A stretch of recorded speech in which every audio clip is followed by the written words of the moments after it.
ডাকসু নির্বাচনের ভোট গণনার সর্বশেষ অবস্থা জানাতে ঢাকা বিশ্ববিদ্যালয়ের সিনেট ভবন থেকে সরাসরি যোগ দিচ্ছেন সহকর্মী এ কে আজাদ। আমরা সরাসরি যুক্ত হচ্ছি তার সঙ্গে।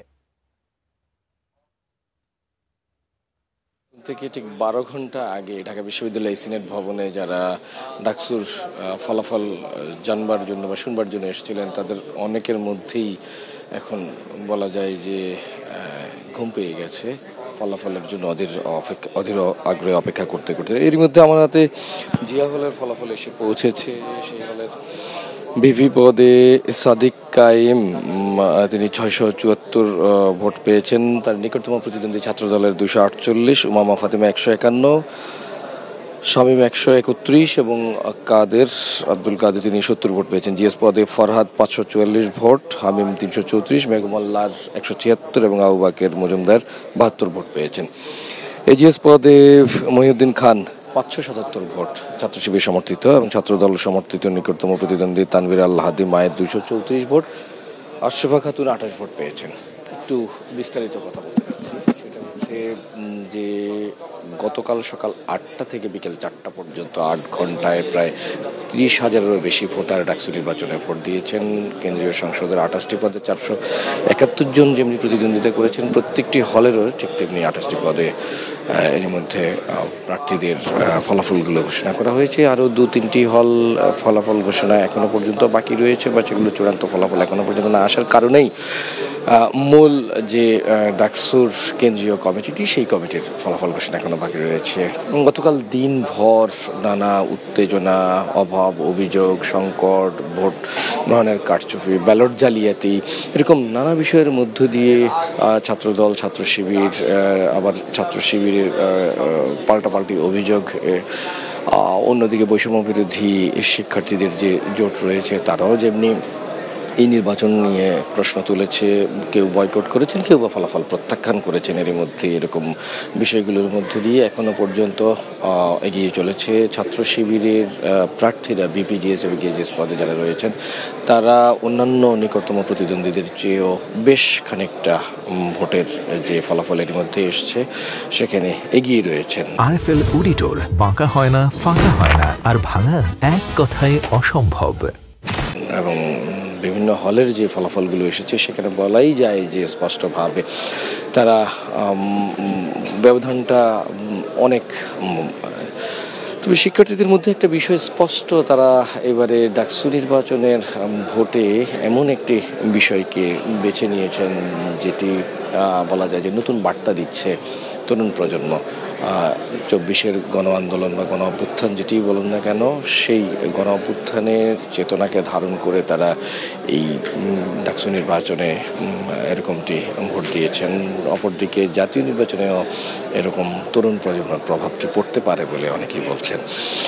আপনাকে কিছু বিষয়ে বলতে চাই যে সিনেট ভবন অডিটোরিয়ামেও একটি কেন্দ্র ছিল, সেখানে এই কেন্দ্র থেকে মহসিন হল, বিজয় 71 হল এবং এফরমান হল, এই 3টি হলের ফলাফল ঘোষণা করা শেষ হয়ে গেছে আরও প্রায় ঘন্টা 2 আগেই।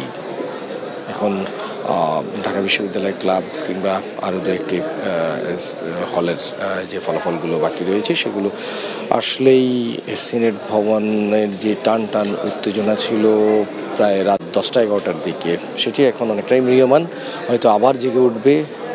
এবং ডাকসু যে লক্ষ্য, উদ্দেশ্য, আদর্শ নিয়ে শিক্ষার্থীদের কথাই শুধু নয়, বাংলাদেশের কথা যেমনি বলবে, এদেশের মানুষের রাজনৈতিক অধিকার সহ যে মৌলিক অধিকারগুলো নিয়ে, অথবা যে আন্দোলন, রাজপথ, অনেক অতীত যে ইতিহাস রয়েছে ডাকসুর, সেই বিষয়গুলো নিয়ে তারা আবারও এগিয়ে আসবে এখানে যারা বিজয়ী হবে। যদিও এরই মধ্যে ছাত্র শিবির সমর্থিত তাদের যে ঐক্যবদ্ধ শিক্ষার্থী জোট রয়েছে তারা বলেছেন যে ডাকসু কেবলমাত্র শিক্ষার্থীদের জন্যই হবে, এটি আসলে কোনো জাতীয় রাজনীতির সঙ্গে একে মিশিয়ে ফেলা, গুলিয়ে ফেলা চলবে না। আমরা বেশ কয়েকদিন ধরেই প্রচারণার সময় ঢাকা বিশ্ববিদ্যালয়ের যে কেন্দ্রীয় সংসদের নির্বাচন উপলক্ষে যারা প্রার্থী ছিলেন ছাত্র শিবির সমর্থিত, তাদের বিভিন্ন সময় প্রেস ব্রিফিংয়ে এই বিষয়গুলো উঠে এসেছিল। অপরদিকে ছাত্র দল তারাও সবসময় বলে এসেছিলেন এখন পর্যন্ত যে বিষয়গুলো বলা বলি হচ্ছে যে সামাজিক মাধ্যম, অনলাইন অফলাইন প্ল্যাটফর্মে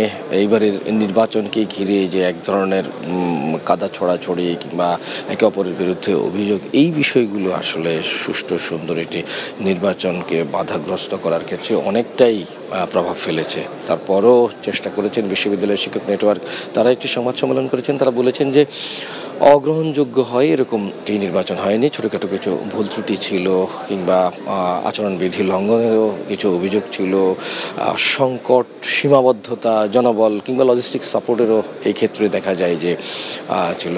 প্রায় ৮০% মতো ভোট পড়েছে।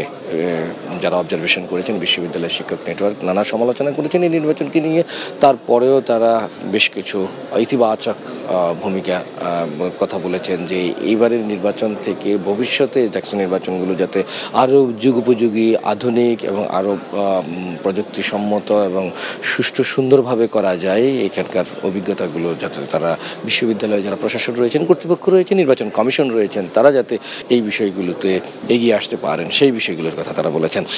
অপরদিকে আরও বলেছেন যে এই নির্বাচন এর যে শিক্ষার্থী বান্ধব, যাতে এটি আরও সুষ্ঠু সুন্দর পরিবেশে নির্বাচনটি করা যায়। বিশ্ববিদ্যালয়ের ছাত্রদের জন্য 13টি হল আর ছাত্রীদের 5টি হল, মোট 18টি হল রয়েছে। এই 18টি হলের শিক্ষার্থীরা যাতে তাদের পড়ালেখার যে পরিবেশ রয়েছে সেটি এবং বিশ্ববিদ্যালয়ের ক্যাম্পাস যেটি রয়েছে এখানে যাতে নিরাপদে একটি নিরাপদ ক্যাম্পাস গড়ে তুলতে পারে ডাকসু নির্বাচনের মাধ্যমে, যারা এই বিজয়ী হয়ে আসবেন তাদের এরকম কিছু